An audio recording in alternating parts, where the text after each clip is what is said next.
I am Ellie, and I'm the CEO and founder of an LGBT plus education charity called Educate and Celebrate. And our mission is to build a future of inclusion and social justice. Hello, I am MJ. I am non-binary. My pronouns are they, them. And I'm also the Instagram coordinator for Educate and Celebrate. And also I'm a trainee English teacher too. And being non-binary was the best realization I could ever come to. Yeah. And I think that it was difficult growing up without that representation of non-binary, so difficult. But then I realized something, and I'm continuing to realize something. I have no expectations of what I should look like. I have no expectations of what my body should look like. I have no expectations of anything. For me, it's been quite freeing. But for other non-binary people, it might not be. I was going to say this, from what you're saying and outlining to me, this sounds like liberation, darling. It is, and it is.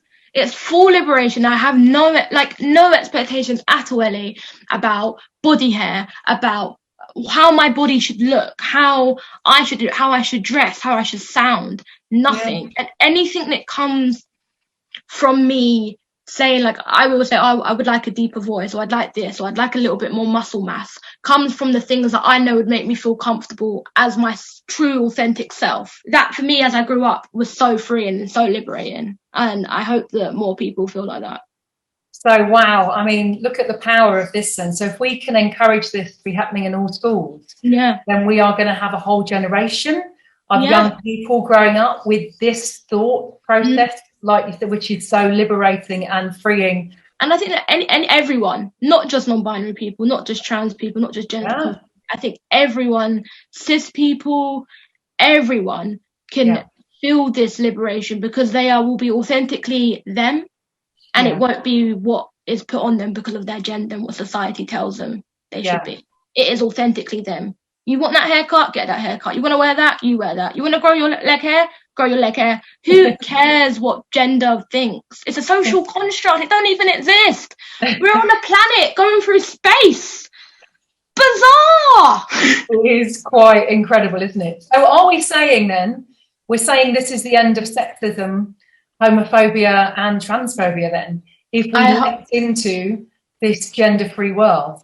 I really hope that we move towards building a future just based on this kind of inclusion and this gender-free breaking down the binary is what I would like. So if we're looking at the future of gender then, what might that look like? What could this future look like, specifically in education? These expectations of gender are learned, and I think that we sometimes tend to forget that everything that we know about gender has been learned.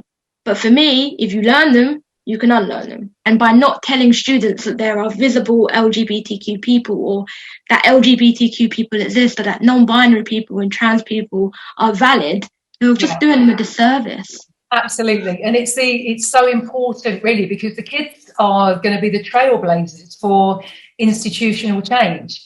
So giving them the facts and the correct information right now, we're bringing up this next generation where those constraints on gender are just not going to be there, which is why, I mean, I totally believe we work right from early years, right from the get-go. Someone's got to be there and keep the kids safe. It's just really simple, isn't it? And I think it is always about safety. And I think for us as educators, it's always been about safety. It's always been about student centre, always. It's always about giving the students the tools and then let them do what they want with it. We prepare the child for the road, not the road for the child. I think we'll give everyone out there a little checklist now, I think, to maybe check their school or their university to see if everything is set up ready to welcome all genders within their environment.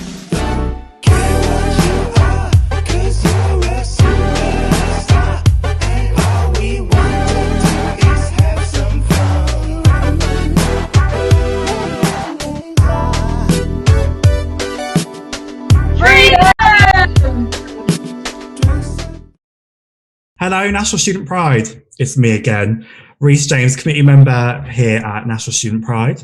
I use the pronouns they, him, and this is my colleague. Hello. Hello, my name is Olga. I'm a committee member at National Student Pride as well, and I use pronouns she, her. I identify as a lesbian, and yeah, I'm doing social media and bits and bobs here and there. Very excited to be here. It's going to be fun. So we're here today with some gorgeous human beings, and we're going to be talking about how inclusive the LGBT community is or isn't, how everyone can do better in being inclusive, representation and issues in the community. So let's go around and introduce ourselves. Em, do you want to go first? Hi, I'm M. Shanahan. I am a 23-year-old recent graduate of Media Communications and Cultural Studies at Newcastle University. I am also a transgender woman who goes by the pronouns she, her. Good, love that. Jayden? Hi everyone, I'm Jayden. I identify as a trans man, so my pronouns are he, him. I am 20 years old, studying geology at Birkbeck University, and I'm really excited to be here. Thanks for being here, Jayden. Mufseen, how are you? Hi, I'm Mufseen, he, him pronouns. I'm a Leicester University alumni, and I'm the co-host of Queer Talk podcast. I'm a gay man, and I worked on campaigns around South Asian representation as well. Love that. I'm so glad you're all here today. Love that. Thanks for joining us. So Olga, would you like to take it away with our first question of the day? Amazing. Very excited to have all of you guys here as well. And we would like to start with a more broad question where we can kind of ease in the audience and everyone to make sure everyone gets on what we're going to talk about today. So I would like to start with exploring what LGBTQ plus as a term mean. Is it helpful, unhelpful? It's so many letters that sometimes people use, but is it as inclusive? Could it be better? So just thoughts about the terminology in our queer community in general. Go on, if you want to start. I'm just going to say who's going to go first. Go for it. I mean, it's very helpful to have the letters because it kind of very clearly identifies the identifiers that we use. So gay, lesbian, bi, trans, Q plus. But what I often hear people say is like, oh, it's just a bit of a mouthful and, it's not helpful because sometimes you're not necessarily one of those identifiers.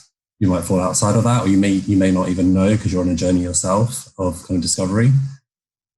So I guess you could sub that for the word queer, which is kind of an umbrella term, which allows you to have that kind of space to be part of the LGBT community without having to pigeonhole yourself into one of those letters. I mean, I think it's been sufficient so far. I mean, it was born out of a time of strife where people kind of needed to distinguish themselves from regular society and group together. And I think it's been okay so far. I think everyone can generally find a category if they are part of the community. Obviously, it has its problems, what certain acronyms, what certain letters stand for or don't stand for, queer versus questioning, stuff like that. I mean, I think like everything, there's a bit of room for improvement. As Mufseen said, it's a mouthful. It's it's hard to remember everything sometimes, but when you don't want to recite the entire alphabet, it's lovely to just say queer. That's it. The alphabet is spaghetti. The alphabet. Go next. I mean, I think that sometimes it can put some people in a box. Especially when people use like the shorthand, which is just LGBT. And I think it's also great that over the years and the decades, we had so much time to really connect with ourselves and find all of these new terms. And I guess it's just unfortunate that it really does become a mouthful, like LGBTQIA plus and the plus, it could still feel othering to some people. And that's why we need panels like this, to bring awareness for gender identities or sexualities that are not already in the acronym, if you know what I mean. So, like, for example, genderqueer isn't in the acronym, demigender isn't in the acronym, demisexual isn't in the acronym. You know, there are a lot of other sexualities and gender identities that should be included, but you know, it could get a little bit ridiculous. I mean, we're being called the alphabet mafia. That's how bad it is. I just think it's spaghetti. You literally. What? Alphabet is spaghetti, isn't it? Oh, that is awesome. We're a food group. We're on the pyramid. It's interesting what you said earlier, about Q being for questioning. So I'll be honest, I always thought it meant queer. So I didn't even know what LGBTQ meant. There's a lot of debate around it, whether so it's queer versus questioning, asexual, aromantic versus ally. That gets people heated. No, I don't think ally should be in it. I agree, but and also I actually had a discussion regarding the name queer with the trans network at my university, and some people do feel that the term can be offensive for some people. I mean, you know, queer used to be kind of like the F word or the N word back in the day. Yeah. And some people just can't identify with it. And as it's used as an umbrella term, people really have to think about how they use it. And perhaps a lot of people really decide to wait and see if a person actually tells you that they do identify as queer before you label them as queer. Yeah, I've had that conversation with my mum. So I said to her, I identify more as queer than anything else. She was like, isn't that a really derogatory term towards the LGBT community? And I was like, well, I think it kind of just depends on the context you're saying it, isn't it, really? But yeah, I think it's a new sort of language between. It's not. So, sorry. We did an episode on this on my podcast with Kingston University, where we kind of dived into the word queer and the history of it. And I realized it's not really a new term that's been reclaimed now. It was reclaimed back in the 70s, 80s, and it was recorded as being like reclaimed more formally in 1991. I think it was like a New York Pride pamphlet, which was like the first time it was ever recorded as queer being owned for like a rebellion. It's like a protest, reclaiming that word. So it has been knocking about for a while in that way. It's been a bit of a journey of reclamation, because you have queer theory studies as well, which has always been around. It's always been kind of called that from the 90s, but that's kind of in academia. It hasn't really, I guess the meaning is different in society. Like it still is kind of used as a slur word and has a lot of negative connotations for older generations. One thing I did learn was we can sometimes talk in our echo chambers with people of our age and not realize the impact that using that word has on older people. Not just older people, but like, you know, anyone who's being called that in a derogatory way. So it's about having a bit of respect when you use it as well, and awareness that it could be offensive. There's a lot to it.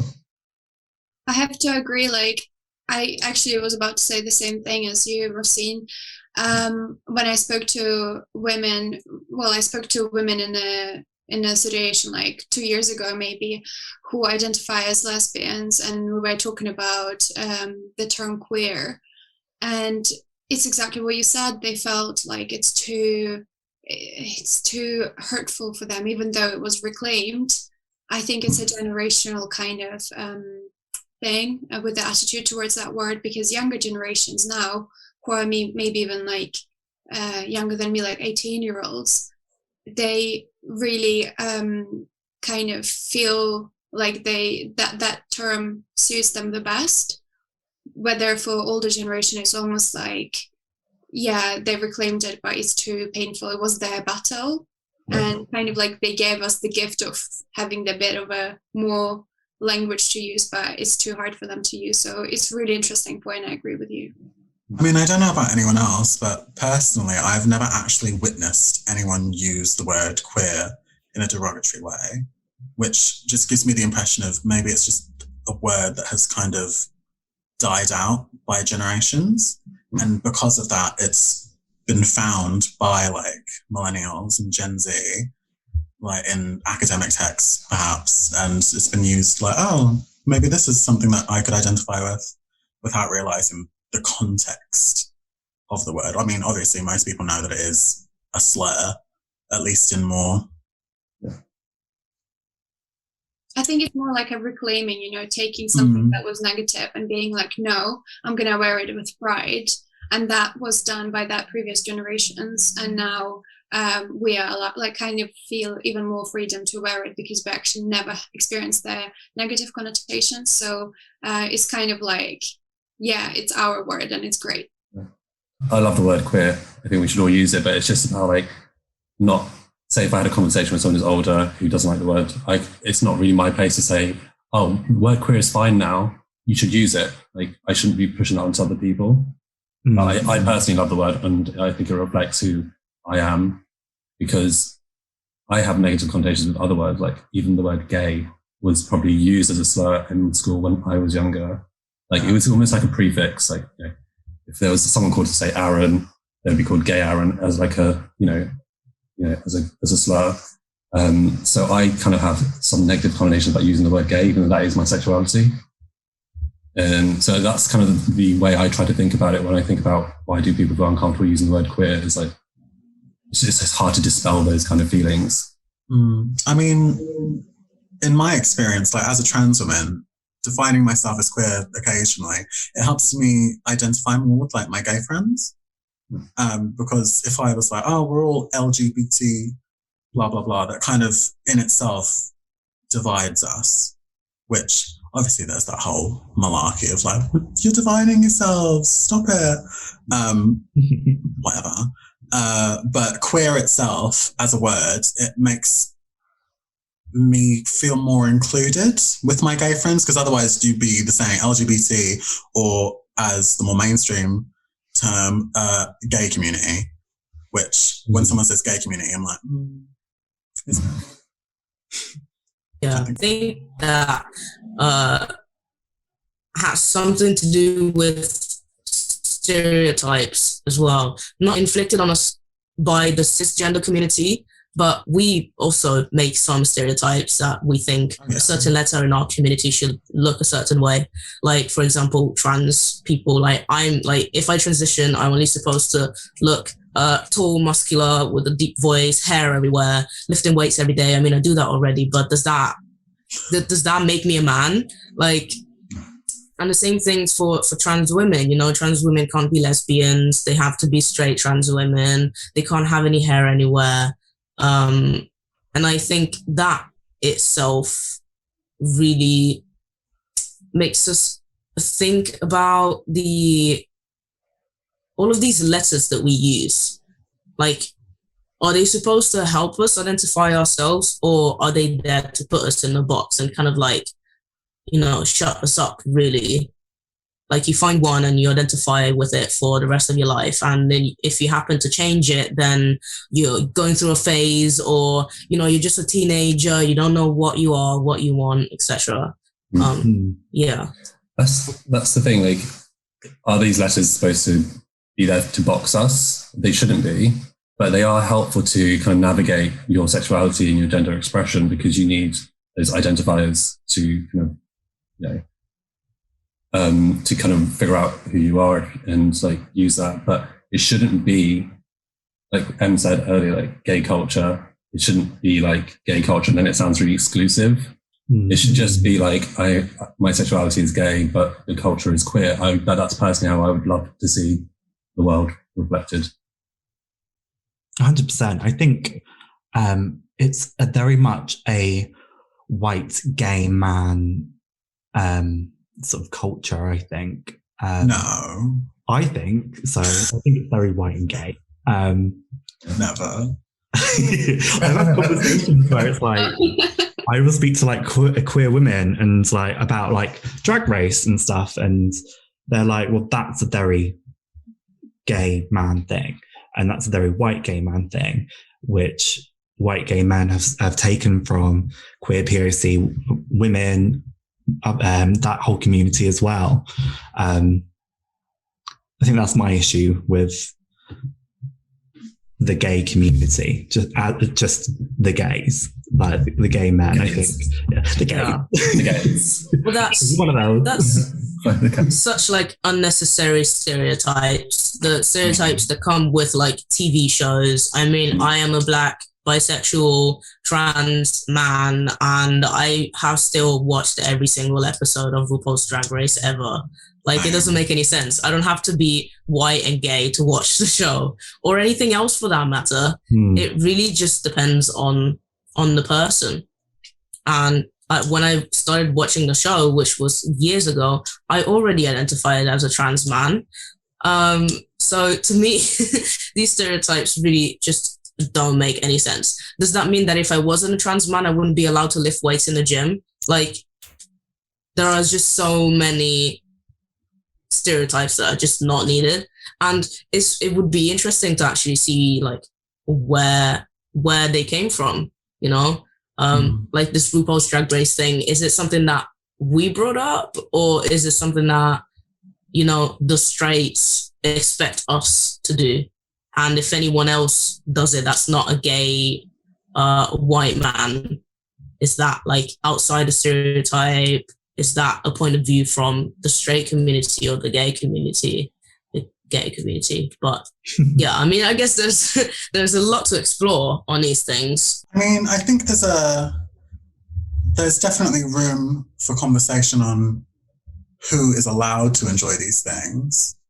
But I think there is also something to be said for who are these things marketed for. And I would definitely say that RuPaul's Drag Race is marketed towards a cis, white, gay, male audience versus, say, a lesbian, Black, female audience, you know? Because there are a lot of jokes on there, and it's like, you know, like the whole sound effects of like, oh, this is shade, and you should know it's shade, because it's like, ding! Versus like, because they're like in different like cultures and like in specifically in Black culture, it lends itself hugely to the gay community without the gay community even knowing. And then that's when Black culture and the gays go at it, because the gays are like, we invented this. It's like, no, you didn't.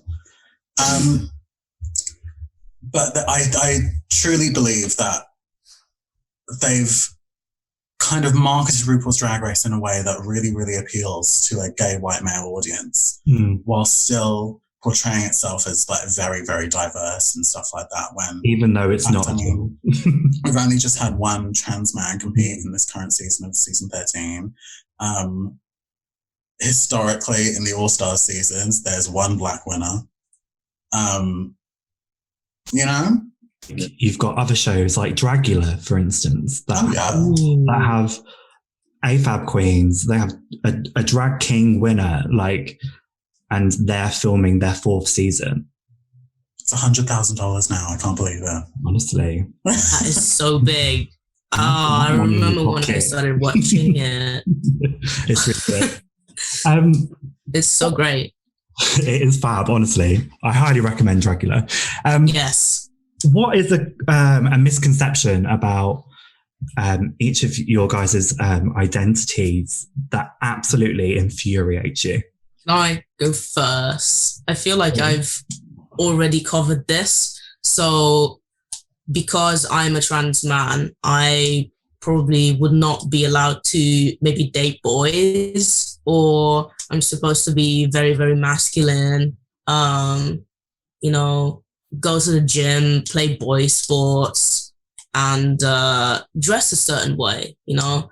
I have a vision in my mind that when I get the body that I want, I'm going to walk around in a crop top, and like an endless number of people would judge me for that, because, you know, maybe I'm supposed to wear that now because a crop top is a feminine thing and I still have a feminine body, and I should just get it over with now. And then when I'm eventually a man, that's not something that I should do. And yeah, I mean, it just infuriates me that there are so many stereotypes over something that is so fluid, such as gender. You know. I mean, with me, I guess my biggest pet peeve of people's perceptions of trans women specifically are that I'll never understand a woman's experience, or that I'm trying to trick people. Like, even now I have, like, if I, like, my circle is very, very diverse and accepting. And I have a lot of cis friends who aren't even queer. And when I go into circles like that at my parties and gatherings, and then they have their friends who are further away from my echo chamber, I still get questions of like, is that your hair? Is that all yours? How long did that take to grow? It's just the assumption of like, everything's very recent, or it's almost like a costume for a lot of people. Like, obviously I just wake up like this. But the biggest one is that I'm trying to trick people, or that like I'm trying to get under people's skin and then like get something out of them and then expose them as being a fag. I don't know. That's my experience in the past, where people love to love me in private but not in public. If you ever want to find a huge amount of people who love penis, go to a boys' school.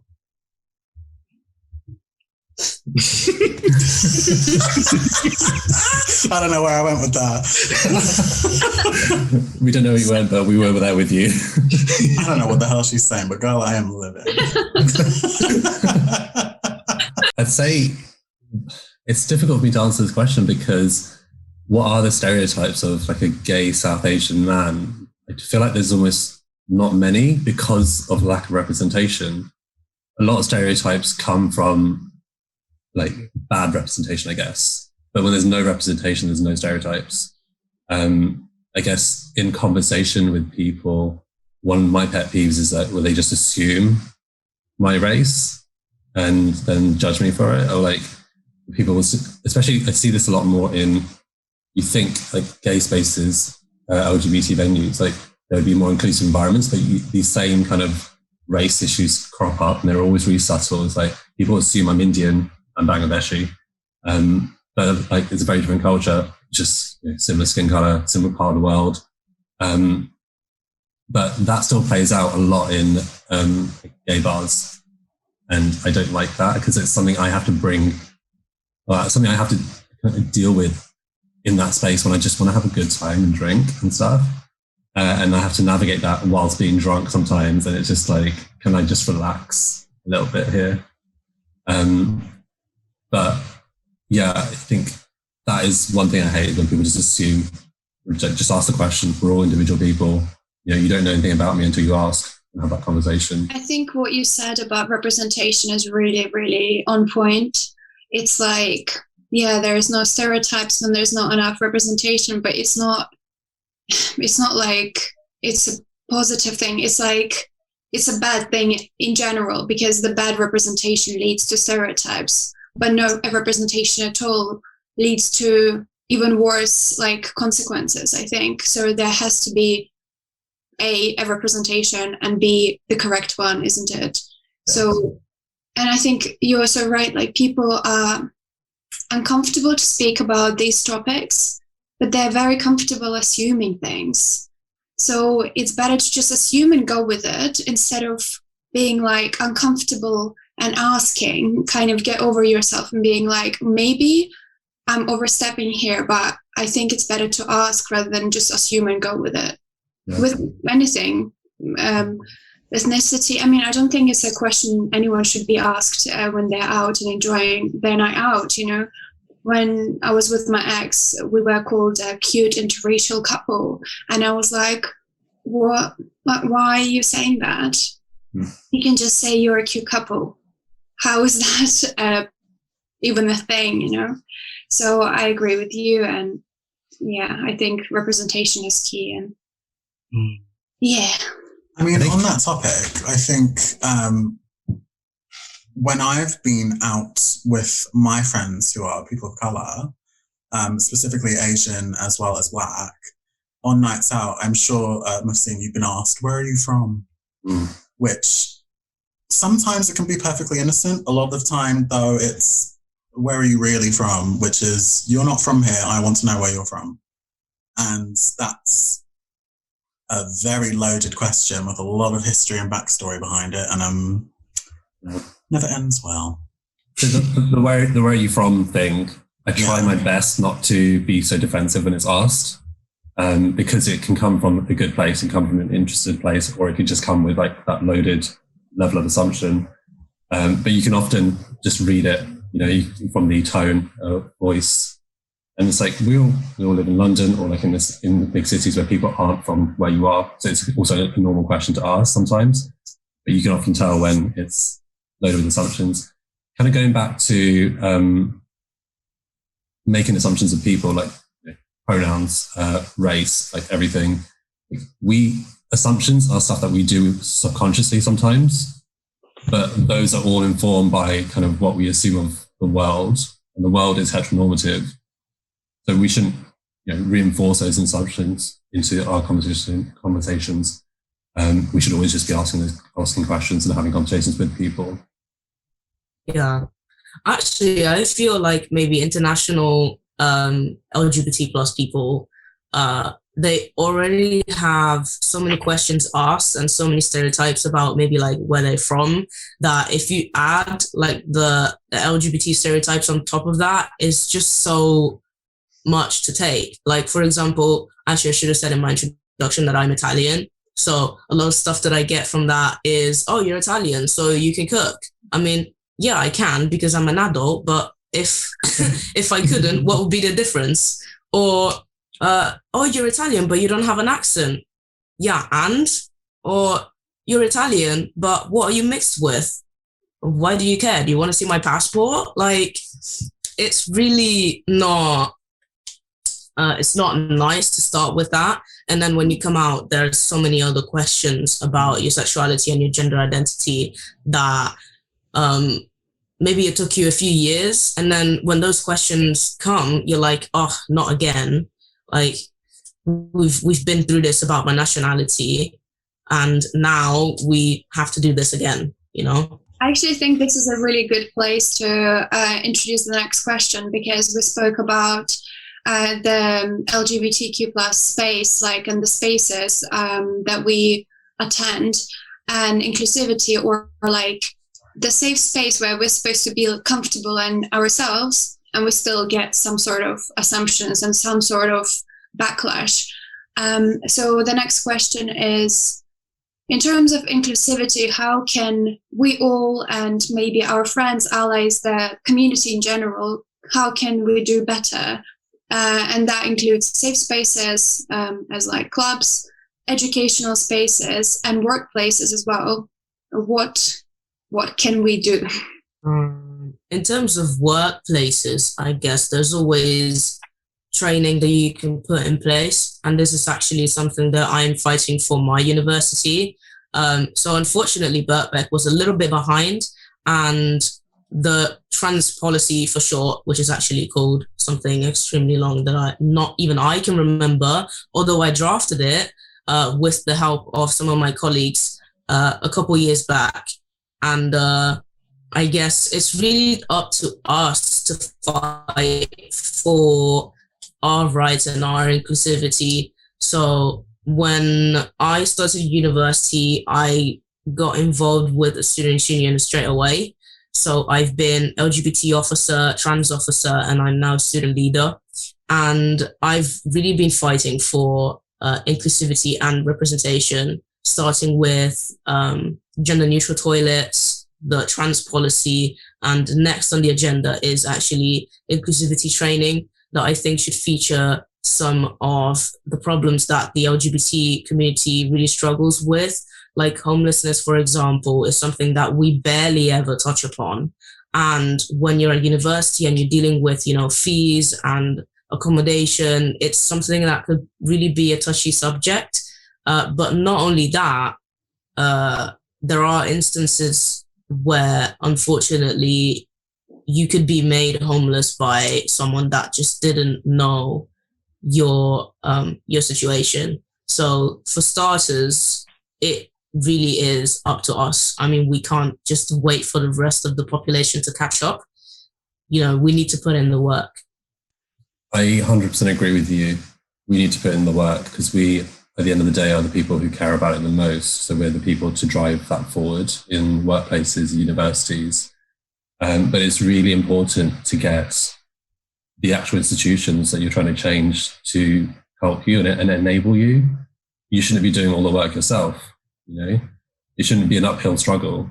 These institutions should be caring about these issues. They should be protecting people and creating safe spaces. And especially when it comes to universities, there is a lot of support there. It's just about making sure that there's tailored support specifically for LGBT people as well. Because there's a lot of intersections with all the issues that a student would have. That, so when you go to therapy, you want someone who understands LGBT life to get the right kind of therapy, and you kind of need the right kind of support as well.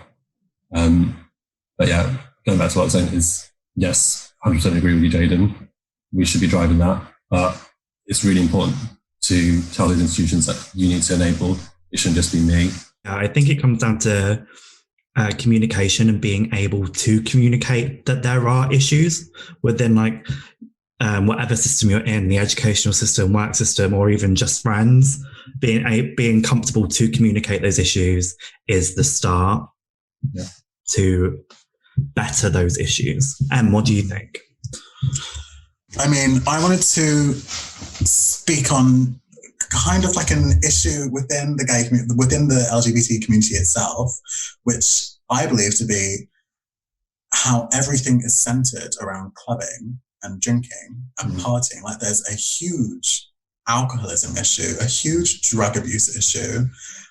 People are being assaulted in clubs. People are being assaulted out of clubs due to such heavy party culture. And that's kind of seeped its way into the perception of the gay community. I mean, when you think of a gay man, you think of some skinny white femme pill popper. I know plenty. Are you saying gay culture needs a publicist? I think she needs to take a course in PR. But I think it's kind of an insidious issue from inside. Like, the call's coming from in the house, but no one really wants to talk about it. And when it is talked about, it's like, oh, let people have fun. This is our one escape. La la la. And sure, it can be, but when it's 4 nights a week and you don't show up to work. Yeah, I think the focus is a lot on clubbing and drinking venues, but those drinking venues should also be safe spaces, And if there's a lot of abuse, then they're not really safe spaces. I can see, I see posters encouraging safe sex, good sexual health, mental health, but it's just putting a poster enough to create a safe space? Probably not. No, it's bare minimum, I think. I think there needs to be more daytime, non-alcohol focused safe spaces. Someone start a book club. Oh my God, I'm so for it. I actually wrote my paper when I was studying on this, on safe spaces and the closure of LGBTQ plus spaces in London. Everyone probably knows about that, how before Corona in 2019, the closures were massive. And the thing is, there's that major preconception that we are fine now. No one needs a safe space because mainstream is great with gay people and the queer community, right? There's no homophobia, nothing, right? It's all gone. Imagine a world. I know, right? So the issue is here that a lot of people think there is no need in safe spaces, but the issue is still there. It's just not everyone is looking in the right place, and not everyone wants to see it. Yeah. And I couldn't agree more with we need spaces that are not just about alcohol and clubbing. We need nice cafes or bookstores or more of that, I think that there's a real problem with general society only wanting to help when there's the promise of trauma porn.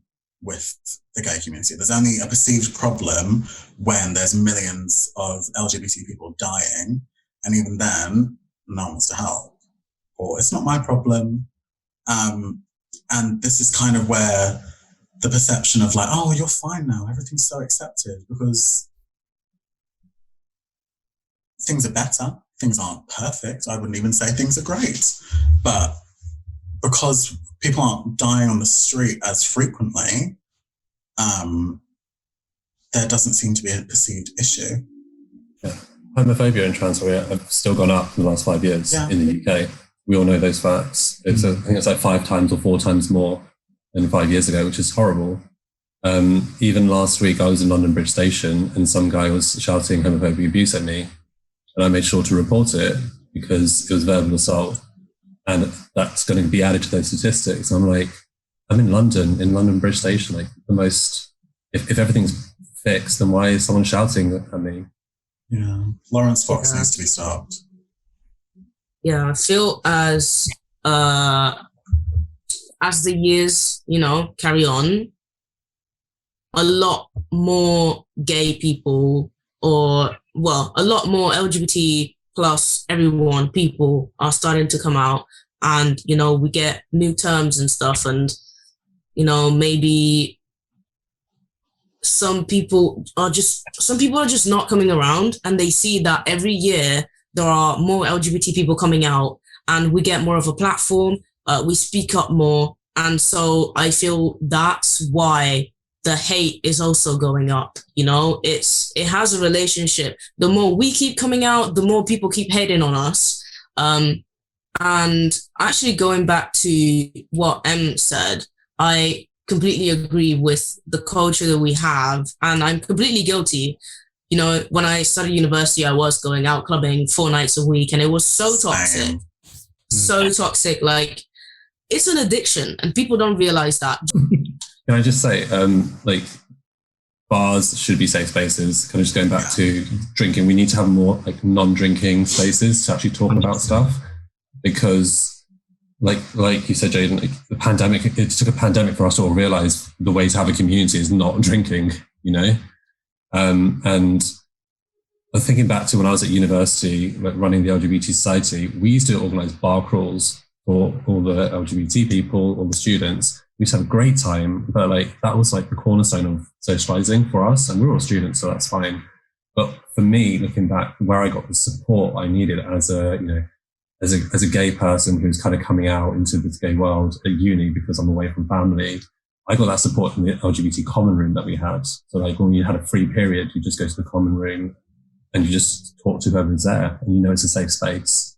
That had a lot more impact on me without realizing. I didn't realize until later that that was such an important part of the kind of support I got. And I kind of wish that more places around the world would be, especially in London, that we had more kind of spaces that aren't focused on drinking, because as soon as you have sober spaces, it just allows for conversation, and also allows for people who don't want to go to a bar for their first gay experience. My first gay experience was going to a gay bar in Brighton when I was 17.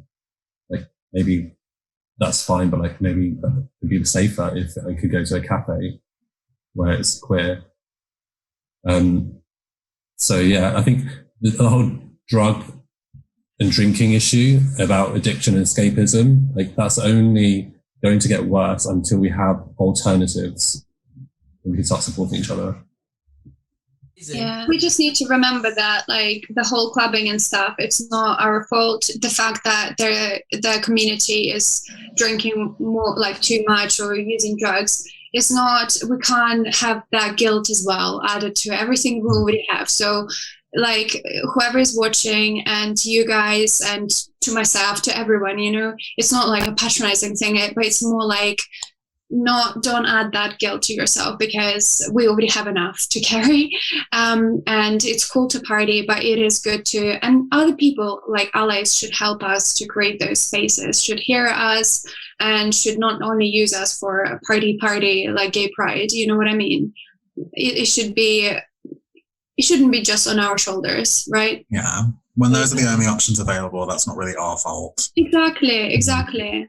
Somebody benefits from certain things. We need to remember that as well. Like, who benefits from a community that's marginalized, that only keeps drinking, and you know what I mean? Going back to the conversation we had about representation, so that moves on to the next question. I myself have recently spoken about representation and the negativity it can have. So Mufseen, you said about this earlier as well. How do you guys feel about representation? Like, as a general, like, I know for me, when I was growing up and I identified mostly with being gay, the only representation I saw was negativity. It would always end up in a murder or some awful sort of storyline. How do you guys think about representation for yourself? I mean, I think it's integral for any sort of movement where the progress of said community hinders on the perception of a wider community that's not familiar. So, I mean, I know with the trans community, pretty much the only exposure the public really had to that was on TV, like Maury, Jerry Springer, Nip Tuck, where they'd get drag queens in and they'd be like, oh, is it a man or a woman? You'll find out after the break. And then there was sort of like a cultural shift in the early 2010s with like Sense8 and Orange is the New Black and Janet Mock and people like that. They all kind of got their own platforms. I think it was synergetic with the rise of social media and people being able to curate their own stories, where specifically trans women had a bigger and bigger platform to speak their truth and be genuine to the public, and the public got to see that, and these preconceived notions of trans women being like 6'6" football players was kind of dispelled. Yeah, I know that oh, sorry. Oh, sorry, carry on. In that same vein, though, with the rise of representation for trans women, there has been not nearly the same amount of drive for the representation of trans men at all. 100%. I think my first experience in seeing a trans person on TV was Candace Kane in Dirty Sexy Money. But then obviously we've recently found out that the producers deepened her voice pre-production to make it obvious that Candace was trans and is trans, and Ugly Betty as well. Like, that was my first time I saw a trans character, although the actress that played her isn't trans, and the language used towards the character is extremely awful and has not aged well at all. But that was my earliest, and obviously the negativity is there too. So I think that representation has had a damaging effect, I think. I guess when you have bad representation, it's like it's a trade-off. Like, it's representation, so that's great. Like, people are seeing a trans woman on TV, but if it's reinforcing stereotypes, then it's like a trade-off of, yes, I want to be visible, but then I don't want to be seen in this way because it's not helpful. So always champion like healthy representation and good representation.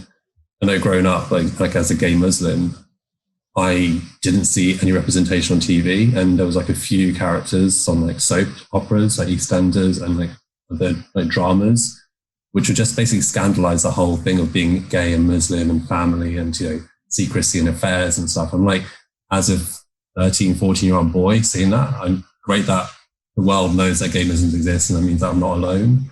But also, like, is that my life? Is that what I need to, is that what I'm going to be like? So I always say, like, when I was younger, the representation that I would want to see is just like a happy gay couple. Maybe one is gay Muslim and is just living a happy, really boring life. Like, I'd almost think that's good representation, to be like, yeah, happy. So yeah, I think it's always champion good representation. And as queer people, we just need to be like, that's what we deserve. We shouldn't need to compromise on bad representation.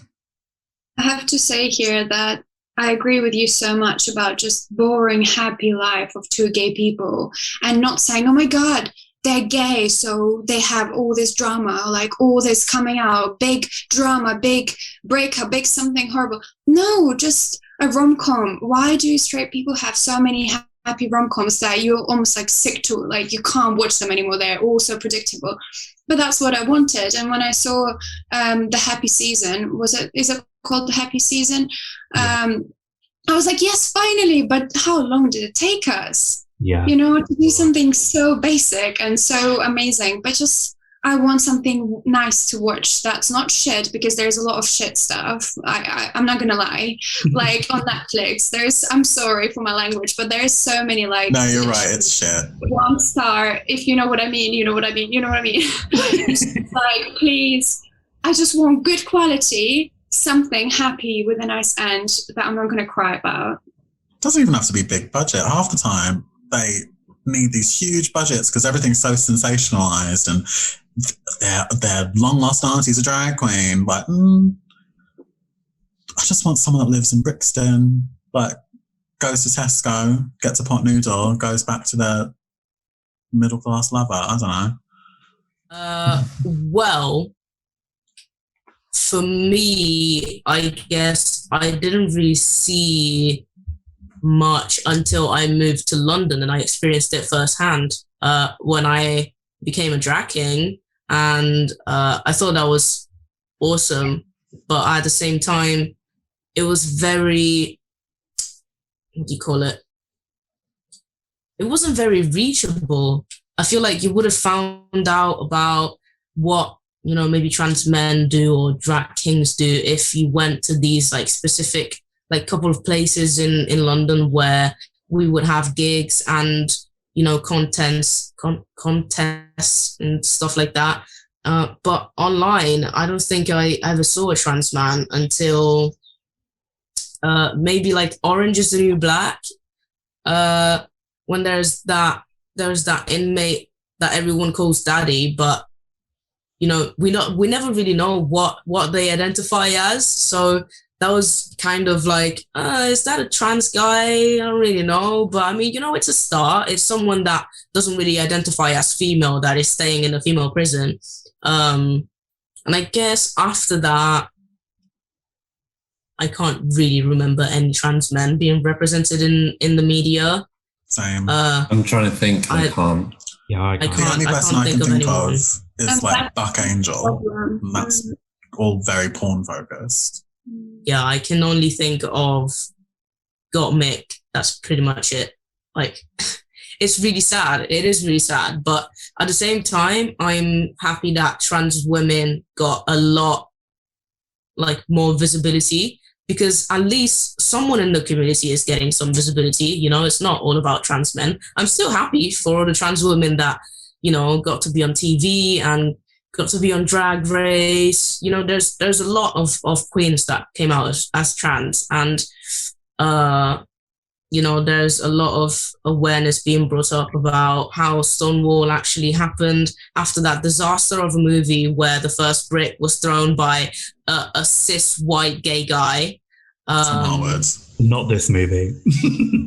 Not that movie. Oh my God. I watched it when it first came out. I was really young, by the way. Like, I was born in 2000. I don't think you guys realize how how everything like kind of like scales up to me. Like something that yeah. Like yeah, so there's obviously a lot of stuff that I don't quite know. Like, obviously, like Orange is the New Black and all of these like mainstream things is what really target people like my age. But yeah, I mean, I was glad to find the drag king community in London. I think it's awesome that, you know, a lot more people are taking part in this art, and I think it's beautiful. And just because, you know, we're women dressing up as men, and the fact that, you know, we're not televised, it is quite sad, you know. You're getting a lot of drag queens on television, but where are the drag kings? We've never seen any. goes, I don't think we're doing well at all. People were trying to get it like off the ground in terms of like being televised, and I was working with some production on it long time ago, but it's just, yeah, there's something, somebody needs to do something, like a little help to, because it's really interesting, it's amazing, it's very it's just amazing to watch. If you guys haven't been to Man Up, you should. I would 100% suggest when everything opens up and blah blah. But it's an amazing space and it's an amazing performance. The talent is amazing, like it's great. 100% a fan. I'll be there. Yeah, it's awesome. Honestly, it's awesome. And it was really cool being backstage where everyone was rehearsing and you could see like all the different things that they were doing. And our makeup is all different as well, just like drag queens. Like you've got the pretty queens like Gia Gunn, and then you've got, the crazy queens like Crystal Method and stuff. It's really the same with drag kings. Like I decided to go with like the most like manly looking thing, but then there are other drag kings that go with like the sparkly rainbow beard or like glitter everywhere. Like it's all different, and you're never gonna find two drag kings that are the same. But I can't say the same for drag queens. Like there are a lot of queens that are the same. Did we forget the freaking Aquaria and Miss Cracker thing drama? Was it Miss Cracker? No, it wasn't Miss Cracker. Was it Miss Cracker? Yeah, it was. I can't tell the difference. Yeah. Yeah, so I mean, we remember that drama. That drama started because they look absolutely the freaking same, and you're not gonna find two drag kings that look like that similar. We're all different, and we need that representation, because I feel like this diversity could be so humbling to so many people, especially if it's televised. So yeah, that's something that I feel really strongly about. Amazing. Basically, this is a great platform to speak about anything you want. And Mufseen left. So please do raise anything that we haven't maybe covered already, or do you think that there is something major that you think the community should kind of have a little bit of a spotlight on? I'm trying to think of the problems. There's just so many. I know. We'll be here all day, honestly. Yeah, we've covered a lot of stuff. No, honestly, it was really interesting, and I think a lot of really, really good points were made. I guess. Sorry. No, carry on, Jayden. I guess we've covered a lot of, our adult world, but we've not treaded upon trans youth. There's a lot of ugly stuff going on for trans youth being denied treatment and everything like that. And being, someone that has been there, I tried to access treatment when I was under 18. It's just really sad to see that for other kids right now, it's 100 times more difficult than it would have been for me.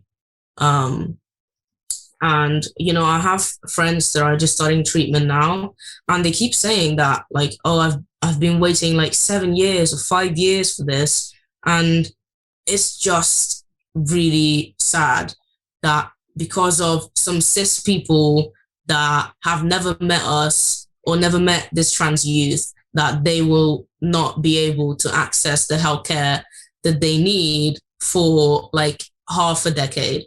To me, that's ridiculous, and it should be classed as child abuse, because that is, it's a kind of medication.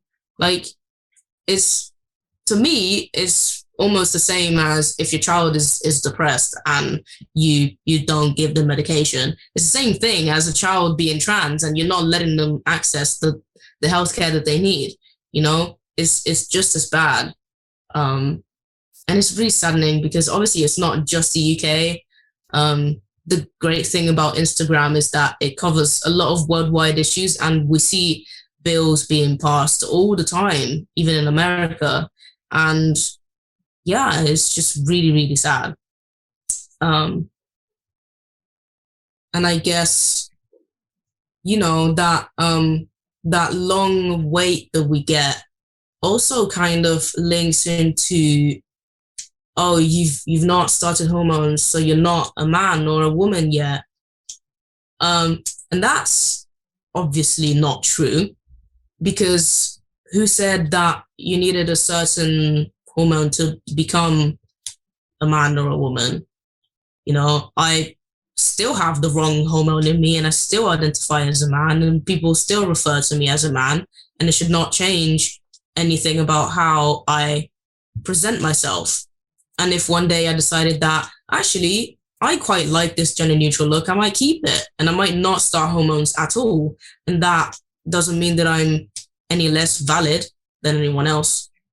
I guess that's something that just came to mind. I know for trans feminine people, I believe estrogen it's basically just treated like a medication, but for trans masculine people, because they'd be taking testosterone, I think it's considered like a class A drug now. So you're treated like a criminal, and you have to be, I think it's like a class A or a class B, because it's the same thing that like bodybuilders take, steroids. Yeah, technically it is a steroid. And being obsessed with fitness is something that I've actually been thinking about. Like, should I just take steroids instead? Because trans healthcare is so inaccessible. Yeah. Like, I'm not gonna lie, I really did think about it for a solid 5 minutes. I was like, should I just take steroids and become really muscular and it's become sad a man? that seems to be the easier avenue to yourself. Yeah, because technically you can just go to a GP and be like, hey, can you just give me steroids? Like, I don't understand how that's, and even it's on the NHS website as well. They say that steroids are completely legal, but as soon as, you go buy testosterone online, that could be seen as like an offense. Yeah. And and also you don't need any kind of like mental evaluation to take steroids, but to take testosterone, you do. Like, if you go to someone who's supposed to prescribe steroids to you, they can decide that you actually need sessions to determine that you're mentally stable to actually go on testosterone. But if you have a 10-minute, doctor's appointment, you can easily get steroids, and that's the end of it, I don't know what to make of that, but, it's just really sad. Unfortunately, the health system isn't built for trans people yet. And that's why you're thinking of these like alternative options which are easier. Yeah.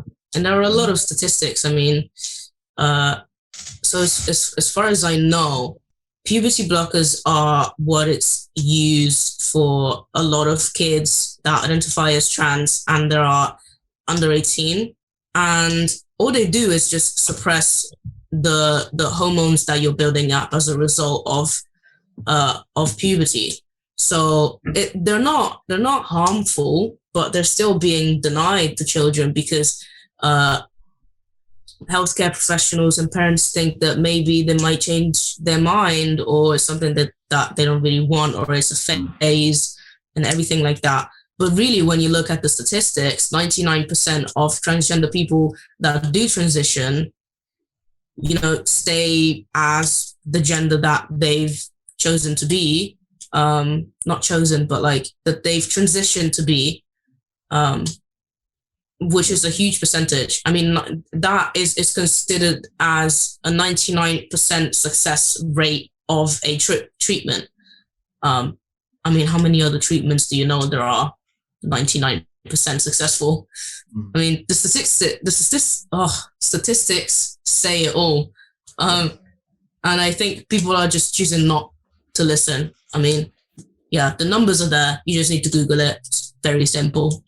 And the benefit of puberty blockers is that the moment you stop taking them, you will go back to going through puberty. Yeah. So people have this.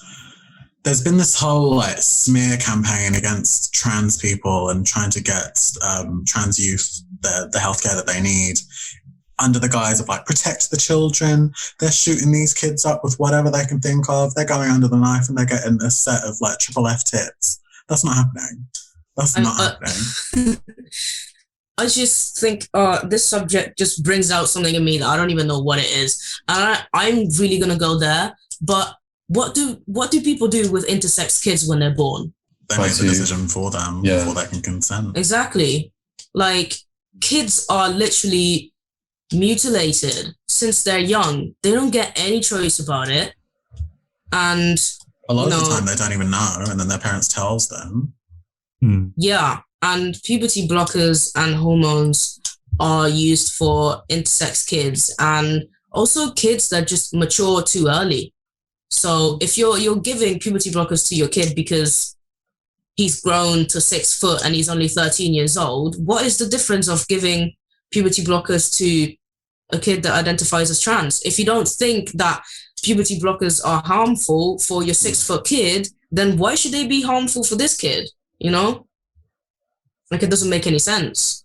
I think at the end of the day, a person knows more than anyone else who they are and what they need, whether they're 30 years old, whether they're 14, you know, I think we all know who we are. So why do these big decisions about who we are put in the hands of people who have no idea who we are? So why is it in the hands of cis people who don't even have a moment to research anything about the queer community in general, leave alone trans community? So I think it's just a whole big problem with who has the power to make decisions. And I mean, it's not the best note to leave the conversation on, but I think we can all take away the message that the community, yes, we do need to do the work, but also everyone else, because the well-being of trans people and queer community is not just our problem. The well-being of the community is also the problem of the mainstream, the rest of the world, because we all are a part of a bigger community, which is the world, you know. So if we're not happy, if we're not well, no one is. So I think you, Jayden, and Mufseen, you all raised really important questions that hopefully will give food for thought for those who are watching, and maybe a bit of an inspiration for those who feel a little bit not in the good place right now, because we do understand how the pandemic has affected the queer community. And you know, I'm sure that you all will agree with me in saying that it's good to reach out and try to find your community online or offline, however, you know, but just not kind of keep it to yourself and just to speak about these issues, because there are so many people who feel the same. Like you've seen here today, we're very different and our experiences are super different, but we're all here to support each other and make the community better, hopefully. 100%, Olga, 100%. Oh, guys, we're going to wrap things up. So if you guys want to, where can people find you on the internet? What's your Twitter handle? What's your Instagram? You can just find me at Mufseen on Instagram and Twitter. Very simple. Quick and easy. Yeah. My Instagram is Jayden_SOL. If you want to send me a DM, talk about anything, then please do. My account, not really that much, you know, normal kids account, not much exciting about it. But yeah, want to talk about anything, I'll definitely reply to DMs. You can find me at Shenanigans on everything, mainly Instagram and Twitter. Don't add my Snapchat because I won't talk to you. Same. I think that's really what it is. Yeah, if you ever find my Snapchat anywhere, do not add me. Brilliant. Well, thank you guys, everyone, for watching, and thank you, lovely 3 human beings, for joining myself and Olga today here at NSP. Now, viewers, we do have a quick 7-minute video from My Umbrella, so enjoy that, and we will see you all again soon. Thank you, guys.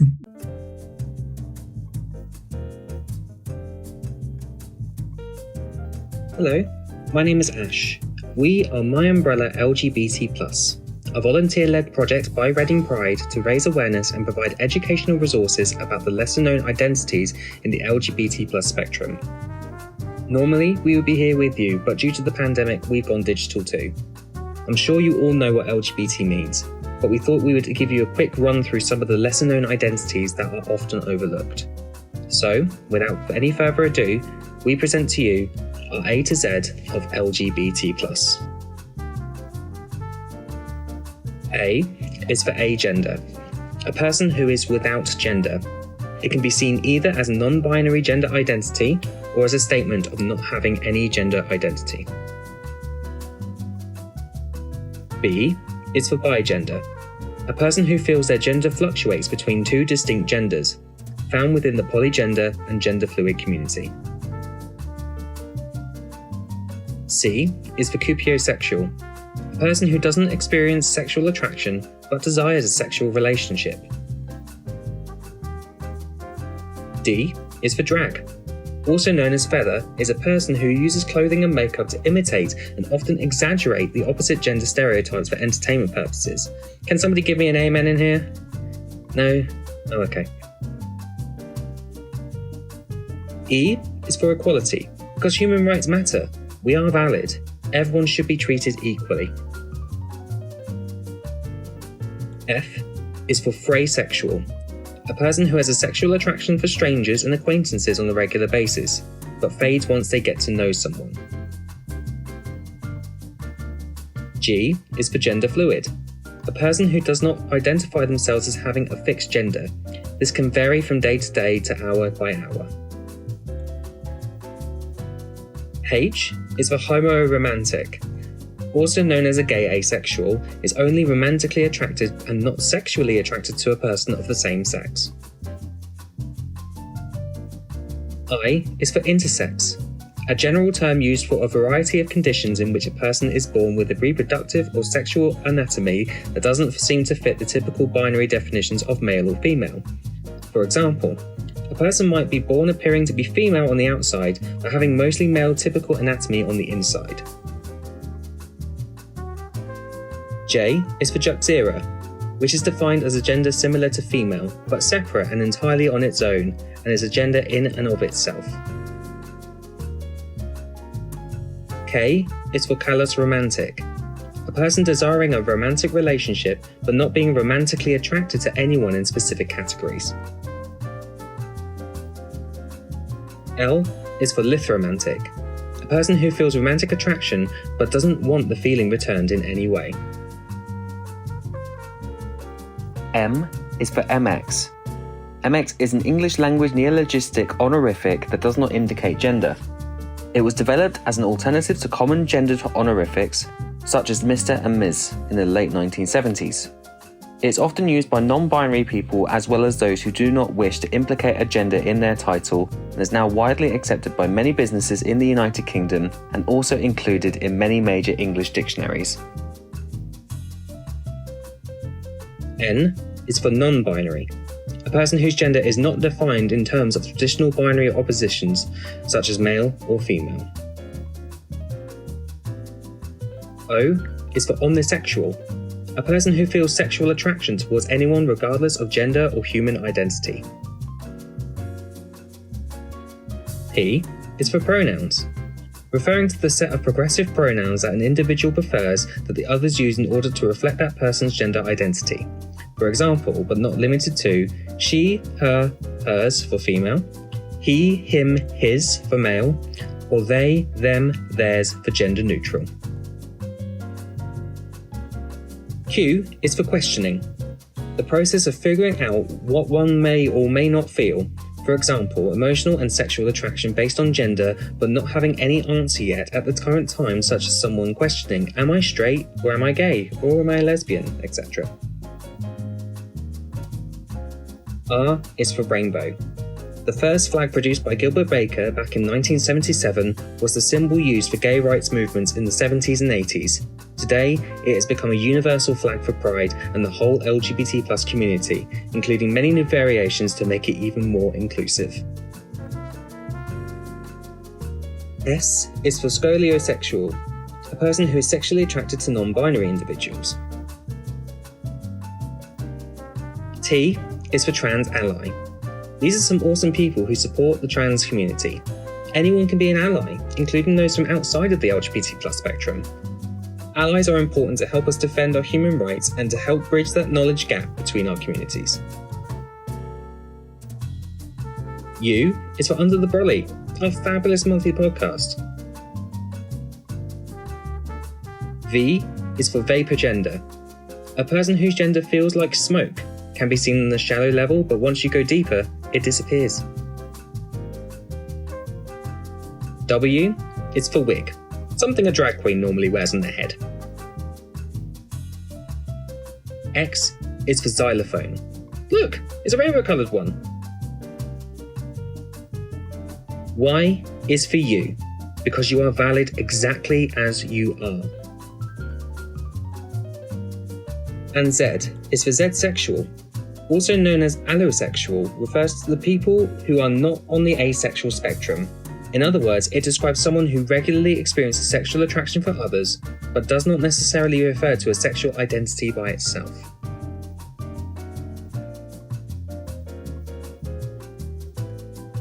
So there you have it, 26 amazing LGBT+ things. Want to learn more about the various different LGBT+ identities?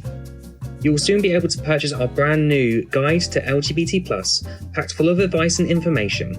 Also, to help keep us going in these trying times, we offer a range of keyrings, badges, magnets, and coasters with your flag on it.